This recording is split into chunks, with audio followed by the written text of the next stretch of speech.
4 days there. That should be plenty of time. October the 4th. October the 4th.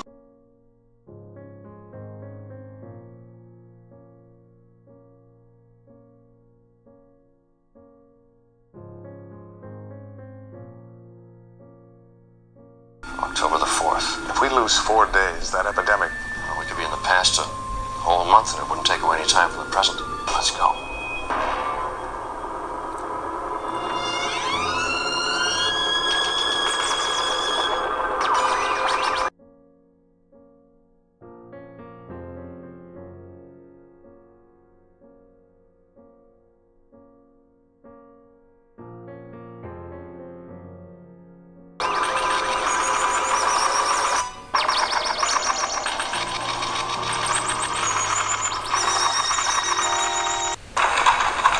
Jeff, look at this.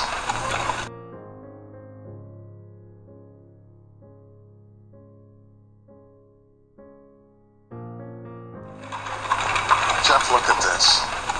Today is Saturday, October the 7th? Well, sure, mister. Jeff, what's the matter? Computers, I should have guessed when I dumped us in the wrong place. We should have been here October 4th, remember? What difference does that make? We still have 4 days to find Dr. Henderson. I'm Dr. Phillips, Doug Phillips. I hope we haven't kept you waiting. Inside, the detector. 44 meters long, 22 meters in diameter.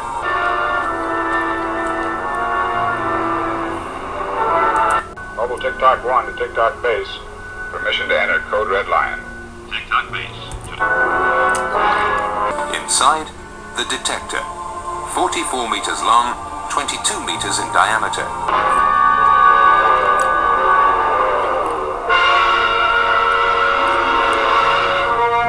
Master Sergeant Jiggs, the ramrod of our security forces. Glad to meet you, Senator.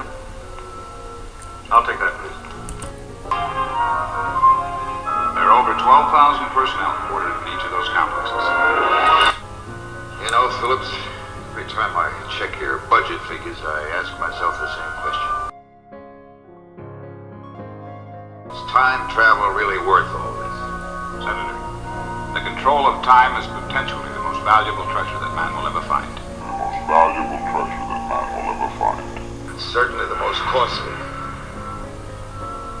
Each complex is over 800 floors deep. Going into free fall for 800 floors. There's much more to see below.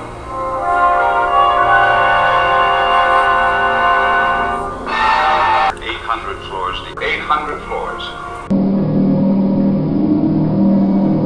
800 floors deep. 800 floors.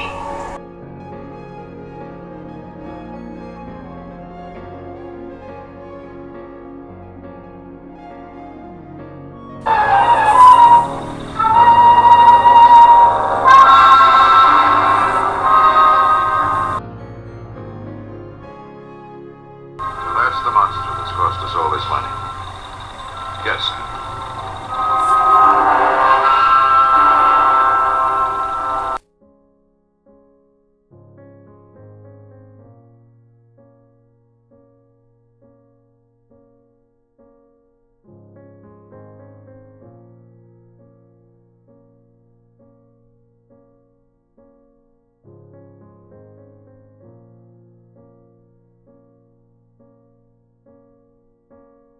Is a little like traveling in time.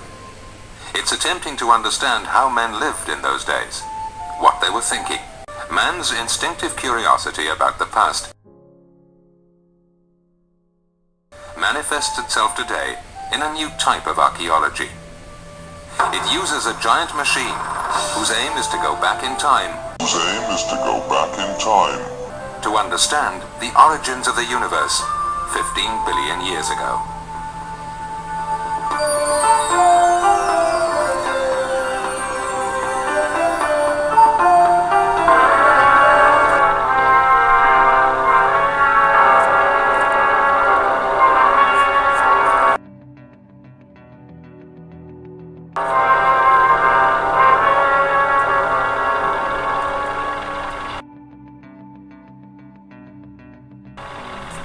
Roy, what do you think?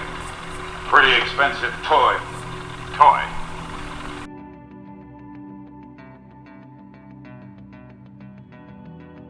Harley! You come out here a minute? Doc. It's gonna work. I just finished the polarization and it just feels right.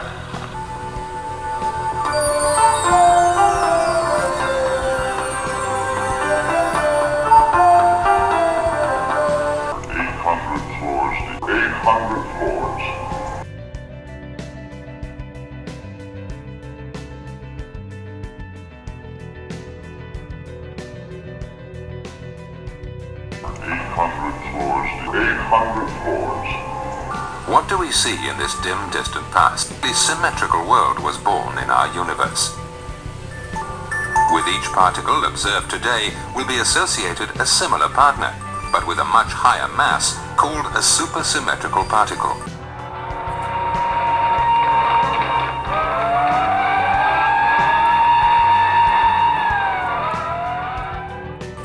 Another challenge for the LHC: identify this partner.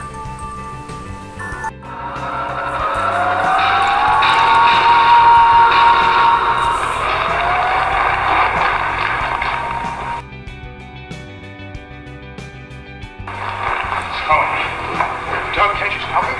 Not now, he'd burn alive. In the 1980s, a 27-kilometer circular tunnel was dug out of the rock 100 meters down.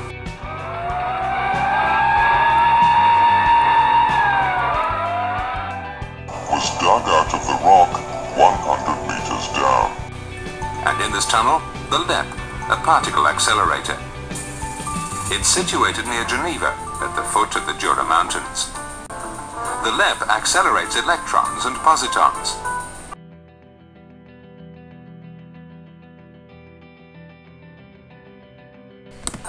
It accelerates protons, which are 2,000 times heavier than electrons, at a speed close to that of the speed of light.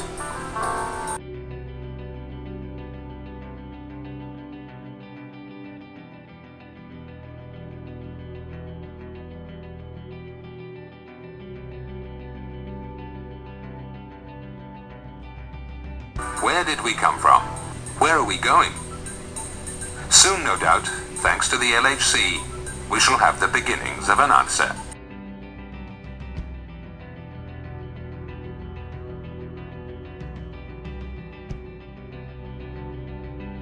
Inside, the detector, 44 meters long, 22 meters in diameter. And there you have it, the 1966 CERN Titanic Time Tunnel. 2 films, one in 1966. This is when a time travel series aired that eerily mimicked the current and future experiments at CERN. The series was called The Time Tunnel, complete with UN white helmets, deep underground marine bases, and super colliders. And when you break down what CERN admits to experimenting on, it sounds an awful lot like time travel. Sending heavy particles, matter, me and you, at speeds approaching the speed of light, to change those particles' perception of elapsed time. When you really think about it, that is exactly what they're doing. And it's only a matter of time, no pun intended, before they send living tissue through the wormhole to try and trick time. They shall seek to change times and laws. It is written in the Bible. Is it possible? In the first episode of The Time Tunnel, a man travels back in time to the deck of the Titanic, the maiden voyage, on April 10th, 1912. April 13th. Are you superstitious? Saturday, April 13th.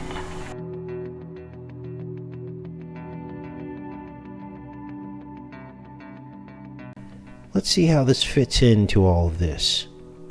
We know that October 4th is a very important time travel date. It just so happens that on October 4th, time was changed in the year 1582 by a Pope Gregory. giving us the Gregorian calendar. And on October 4th, 1582, 11 days disappeared from the calendar. Now here's the clincher. Pope Gregory died on April 10th, the day of the Titanic's maiden voyage, hundreds of years later. And here are some more spooky synchronicities.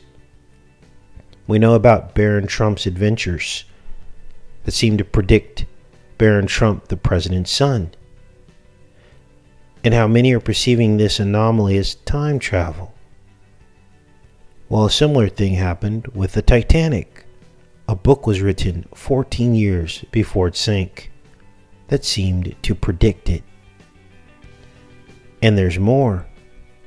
Pope Gregory, the guy who changed time in the 1500s, had a beef with the then Queen of England and sought to overthrow her in his war against Protestants.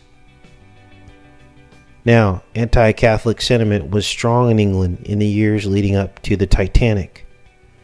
The boat builders even would spray "No Pope" on the sides of the ships.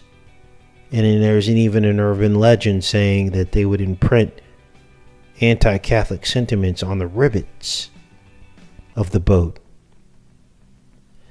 Now, King George V, who was the king at the time of the sinking of the Titanic, was coronated a year before a future pope was there to represent the Catholic Church. He gave the king an iodine-soaked salutation upon the king's coronation, which he claims accidentally happened. He spilled some iodine on the salutation, which is like a letter, and ended up just soaking the whole thing in iodine. And guess what? Iodine is most abundant in seawater. This was a year before the Titanic sunk. Was the Titanic some kind of retaliation 300-something years later against Protestantism? Was there some kind of supernatural weapon, or maybe even just simple sabotage? They could have loaded it up with explosives and blame it on an iceberg. Now, at the time, there was a law in England that anyone who wanted to ascend the throne had to renounce Catholicism. The language was pretty strong. And George V went through and softened that language to just professing your faith in Protestantism instead of renouncing Catholicism. But maybe that wasn't enough. All of this in the months leading up to the sinking of the Titanic. And then, miraculously, just after the Titanic, Catholicism began to flourish in England and around the world, bringing England to their knees in submission to the papacy